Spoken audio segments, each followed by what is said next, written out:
Ladies and gentlemen, you will have noticed this summit is not like other summits. You can see the ramp up to the stage, the many assistants in their white hoodies with the GDS logo, and the wonderful interpreters who are interpreting not only between German, Arabic and English, but also into various sign languages and also into plain language. Perhaps you also saw outside the many water bowls that have been provided for the over 40 service dogs that have been registered here and will be accompanying participants at the conference. So this summit is not like other summits, and that is already an indication of the problem. Because, of course, it's not a good sign that something like this is so special. All summits should really be completely accessible. They should really. But we all know that's not the case. 192 countries have signed the UN Convention on the Rights of Persons with Disabilities, including Germany. The international community committed in that convention to protect and to promote the rights of people with disabilities. And yet, the inclusion of people with disabilities has not been completely achieved in any country in the world. No country in the world is completely accessible. And yet, it is totally clear that disability inclusion is a human right. 1.3 billion people, that's more than 50% of the world population, are living with a disability. Many of them are confronted every day with barriers and disadvantages. They're often pushed to the edges of society.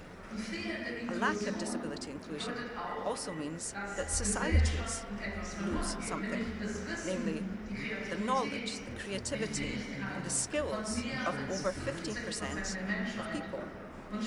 And it is estimated they also lose up to 7% of their GDP.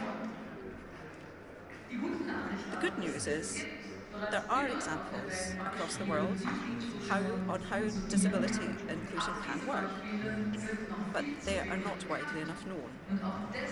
And that is why the summit is taking place today and tomorrow. We can learn from each other, we want to learn from each other. If, for example, Mexico develops an app that protects women with disabilities from sexual violence, then other countries could perhaps also adopt that app. If Jordan is able to make copies of museum exhibits so that people with a visual impairment can feel them, then that should be possible in other places too. And with the inclusive party taking place tomorrow in Ritterbutzka in the Kreuzberg district of Berlin, we want to show that club nights can also be accessible. Perhaps you're asking yourself why we, as the Development Ministry, are staging this summit. And the reply is quite simple. Most people with disabilities live in the poorer countries of the world, our partner countries.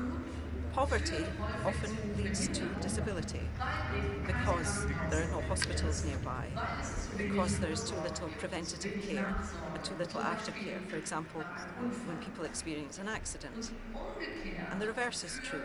Often disability leads to poverty because there are no accessible jobs, no trams or buses to take people with wheelchairs to work. There's no welfare state that can help, and so disability inclusion is a central topic for German development policy. And that is why at the summit tomorrow we want to adopt the Amman Berlin Declaration on Global Disability Inclusion.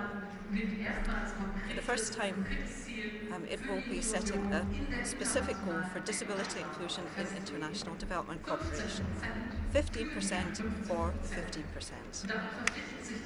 That means that countries and organisations will commit to ensure that at least 15% of development projects in their countries promote the inclusion of people with disabilities. And the second outcome of the summit will be quite concrete commitments that all governments and organisations are contributing here, from small measures up to major systemic change. Tomorrow we'll be presenting some of them here on the big stage.